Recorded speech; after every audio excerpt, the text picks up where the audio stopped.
सभी दर्शक श्रोता मावली को मैं नमन करता हूँ। ओम साई राम कहता हूँ। सदगुरु माता की जय हो। सभी सदगुरु माता आत्मज्ञानी एक ही होते हैं, शरीर से अलग अलग होते हैं। आप जिस सदगुरु की आराधना कर रहे हैं, जिस आराध्य तत्व की आराधना कर रहे हैं, या जिसे भी आपने गुरु माना, वही ईश्वर के दर्शन कराएगा आप। और कोई भी गुरु से उन्हें भिन्न नहीं समझो। साईनाथ महाराज ने हमेशा ये शिक्षा दी है कि मैं और तू का भेदभाव समाप्त कर। और जहां अधर्म होता है तो भगवान कृष्ण ने जो अर्जुन को उपदेश दिया है, उस उपदेश का पालन करने में भी नहीं चूकेंगे, क्योंकि अधर्म को सहन करना भी अच्छी बात नहीं।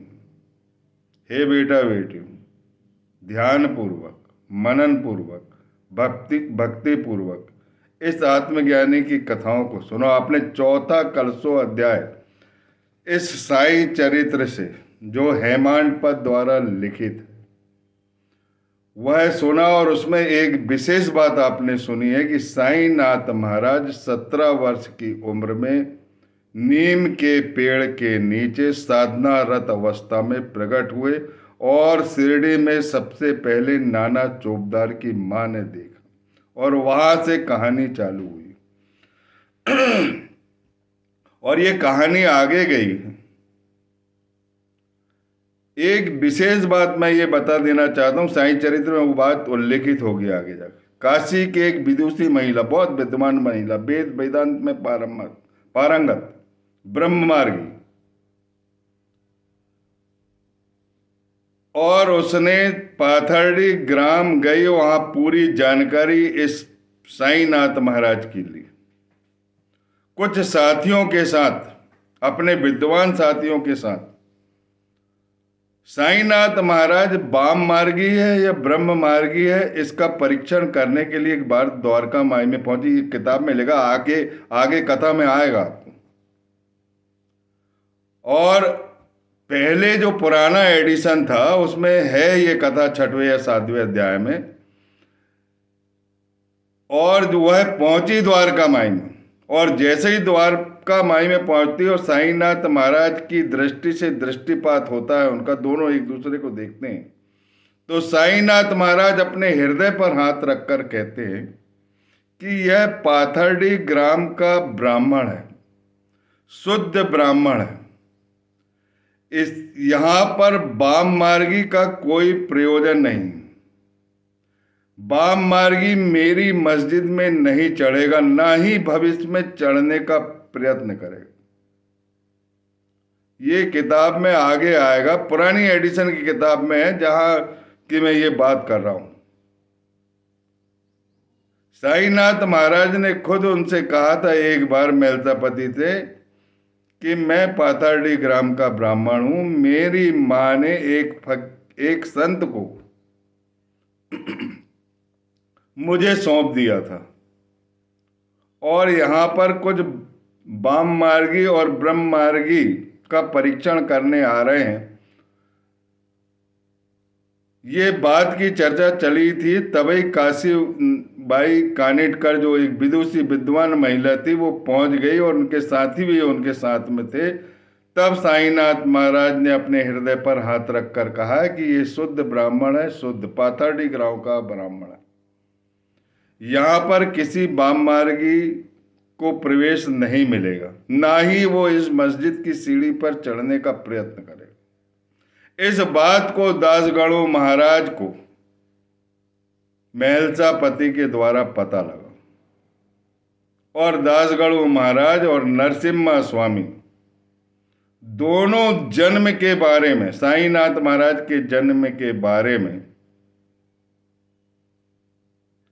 रिसर्च करने के लिए पाथर्डी की ओर निकले और केवल सेलूग्राम तक पहुंचे। उस कथा को मैं हूबहू जो किताब में लिखा है, ये भी ट्रस्ट की किताब है, बच्चों की साईं बाबा विश्वास संस्था किताब है, 3रे अध्याय में जन्म की कहानी वर्णित है।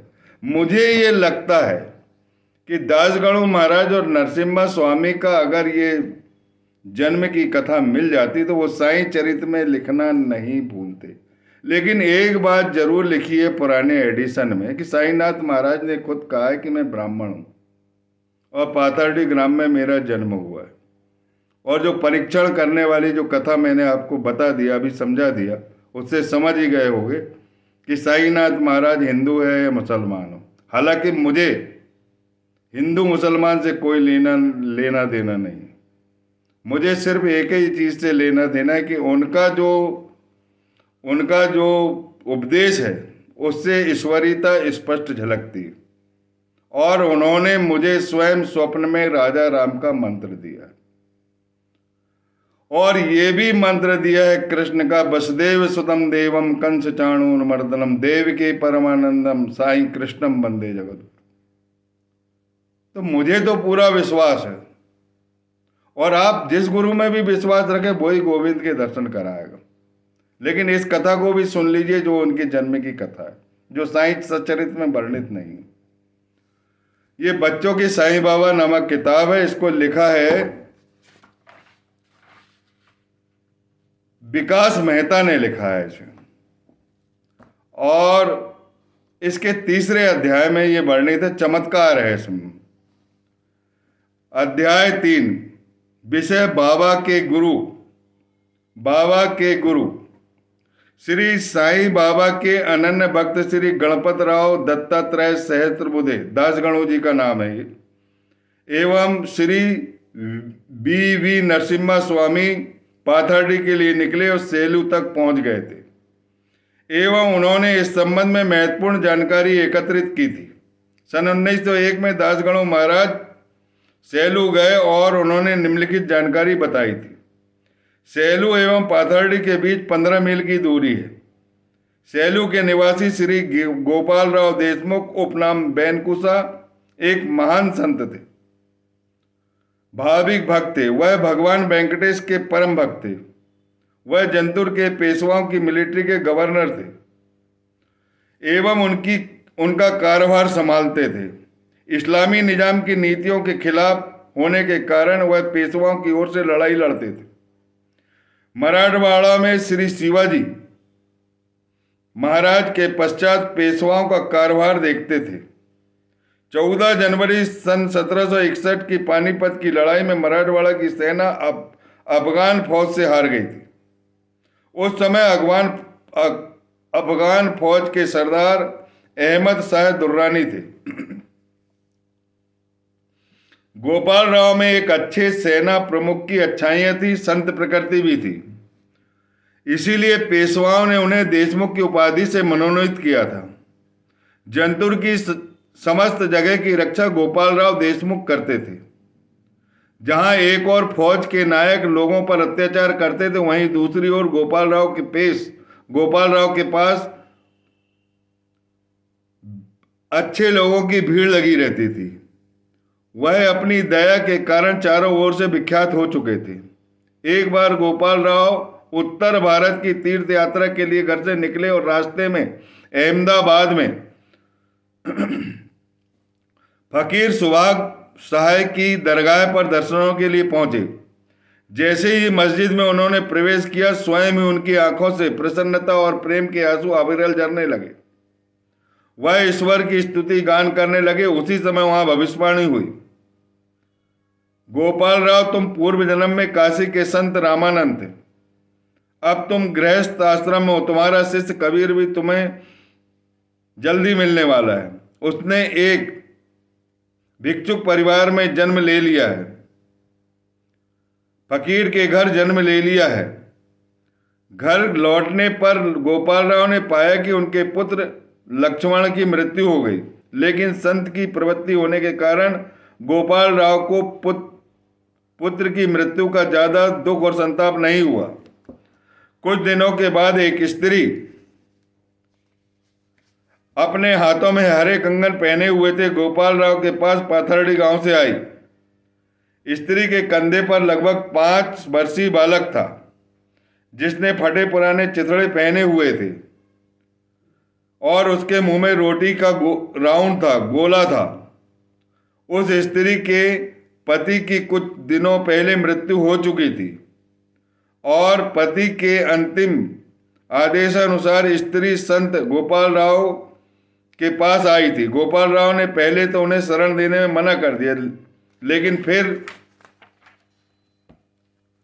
उन्हें अहमदाबाद में सुभाष शाह की दरगाह पर हुई भविष्यवाणी का स्मरण आया। वह भविष्यवाणी उनके कान में गूंजने लगी। उन्होंने उसे अपनी शरण में रख लिया और उन्हें पूर्ण विश्वास था कि बालक कोई और नहीं बल्कि कबीर ही है। अल्प समय में ही दोनों में अति प्रेम हो गया, प्रगाढ़ प्रेम हो गया। बालक की भक्ति देखकर गोपाल राव अति प्रसन्न हो गए और बालक को दिन रात आध्यात्मिक पथ पर अग्रसर करने लगे। उन्हीं दिनों बालक की मां की मृत्यु हो गई। गुरु और शिष्य का अगाध प्रेम देखकर अन्य शिष्य ईर्ष्या करने लगे। उन्होंने बालक का वध करने का विचार कर लिया, क्योंकि उन्हें बालक यवन जैसा दिखाई दे रहा था, इसलिए मारने का जाल बिछाया। गोपाल राव को पहले से ही इसका आभास हो चुका था। वे बालक को लेकर समीप के जंगल में चले गए और 4 महीने जंगल में रहे। चतुर्मासा में अन्य शिष्यों ने दोनों को एक पेड़ के नीचे विश्राम करते हुए देख लिया और उन्होंने एक ईंट उठाकर यवन बालक की ओर फेंकी, लेकिन वह ईंट उनके समीप नहीं पहुंच पाई। उन्होंने पुनः एक सैगी ईंट बालक की ओर फेंकी, लेकिन वह भी ईंट बालक को न लगकर गोपाल राव देशमुख के सर पर लग गई और वो बुरी तरह घायल हो गए। उनके सर से लगातार खून बह रहा था। बालक ने एक कपड़ा से अपने गुरु के सर पर खून पोंछकर बांधा और रोते रोते गोपाल राव से प्रार्थना करने लगा कि आप मुझे छोड़ दें, क्योंकि मेरे कारण ही आपकी यह दुर्दशा हो रही है। लेकिन गोपाल राव ने एक न मानी। उस बालक से बोले कि मेरा अंत समीप आ गया है। मैं कल संध्या समय 4 बजे अपनी स्वेच्छा से अपना प्राण त्याग दूंगा। मैं अपनी समस्त शक्तियां तुम्हें देना चाहता हूं। उसी समय एक काली गाय से उन्होंने 3 लोटे दूध निकाले और बालक को पिलाया। इस प्रकार उन्होंने अपनी समस्त शक्तियां उस बालक को दे दी, स्थानांतरित कर दी। इसे शक्तिपात कहते हैं। जिस शिष्य ने ईंट फेंकी थी, उन्हें मारने के लिए उसकी मृत्यु हो गई। अन्य सभी शिष्य गुरु के पास एकत्रित हो गए। क्षमा याचना कर बालक को जीवित करने की प्रार्थना करने लगे। गुरु ने कहा कि मैंने अपनी समस्त शक्तियां इस बालक को दे दी है। अब तुम लोग इस बालक से प्रार्थना करो। यदि वह चाहे तो यह बालक जीवित हो सकता है। बालक ने अपने गुरु के चरणों से एक चुटकी धूल ली और उस बालक के मस्तक पर रख दी। आश्चर्य, महान आश्चर्य, चमत्कार, महान चमत्कार। जिस शिष्य ने ईंट फेंककर मारी थी, वह शिष्य जिसकी मृत्यु हो गई थी, वह पुनः जीवित हो गया और गुरु से क्षमा याचना करने लगा, मुझे क्षमा कर दीजिए। अगले दिन बालक गोपाल राव को लेकर सैलू लौटा, जहां नाम स्मरण और पूजा अर्चना हुई। गोपाल राव ने अपने सर का कपड़ा उतारकर बालक के सर पर बांध दिया और गोदावरी के दक्षिणी तट की ओर चलने के लिए कहा। वहां पहुंचकर राजा परीक्षित की भांति उन्होंने आराम से अपने प्राण को त्याग दिए। अपने गुरु के प्राण त्यागने के पश्चात वह बालक आदेशानुसार गोदावरी के पश्चिम तट पर आए और घूमते घूमते शिरडी पहुंच गए और नीम के पेड़ के नीचे उन्होंने 12 वर्ष तप किया।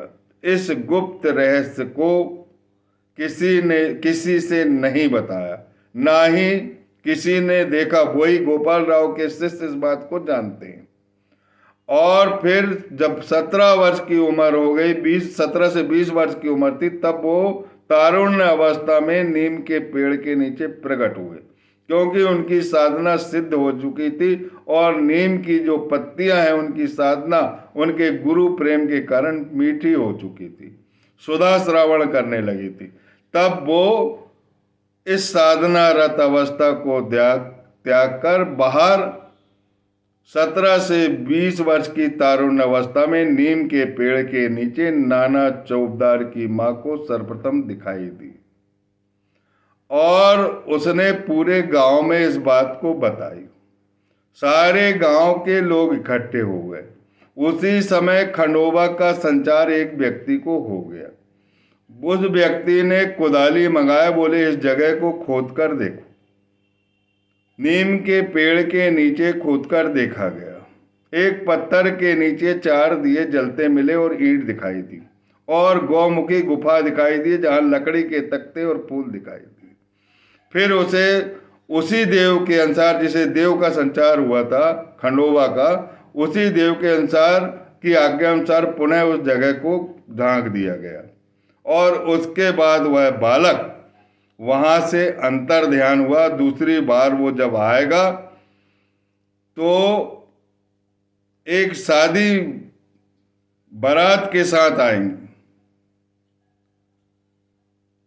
जो एक पाटिल, जिसे खान मियाँ कहते हैं, साईनाथ महाराज को, वो खान मियाँ साईनाथ का नाम नहीं था। खान वो था जिसकी घोड़ी गुम गई थी और वो घोड़ी मिल गई थी। उसने अपने साले के लड़के की बारात में लेकर फिर शिरडी आया। उसका आगमन अगले अध्याय जब भी आएगा, जब सुनेंगे आप। तो आपने इस तरह ये जन्म की कहानी भी सुन ली और प्रकट उत्सव भी सुन लिया। अब मैं एक छोटा सा प्रकट उत्सव में एक छोटा सा सारांश का वीडियो आपके हृदय तक भेजूंगा। ये 2 कथाएं, चौथे अध्याय की 2 कथाएं, एक साईं चरित से और एक जो है ये बच्चों के साईं बाबा जो विश्व संस्था की, जो मेरे पास 20 साल से है ये किताब, इस किताब से मैंने आपको सुनाया।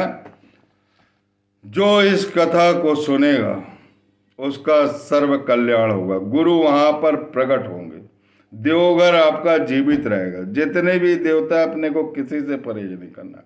अपने गुरु ही पूजा करवाते हैं अपने से, क्योंकि गुरु अपना पिता है, माता है, संरक्षक है, अपना ख्याल रखता है। अपने हित के लिए जो कुछ अच्छा हो सकता है वह कराता है। अगर आप कहीं भी जाते हो तो उनका शुक्रिया अदा करो, गुरु कृपा से आया। कहीं प्रसाद वितरण करते तो गुरु कृपा से, कहीं दान करते तो गुरु कृपा से, अच्छे नंबर से पास हुए तो गुरु कृपा से। दुख आया तो ऐसा सोचना कि अच्छा समय आएगा, इसीलिए हमारा आत्मचिंतन करने के लिए या आंतरिक सुधार करने के लिए गुरु ने यह घड़ी दी है। उस घड़ी में भी स्मरण करते रहो। बोलिए सच्चिदानंद सदगुरु साईनाथ महाराज की जय।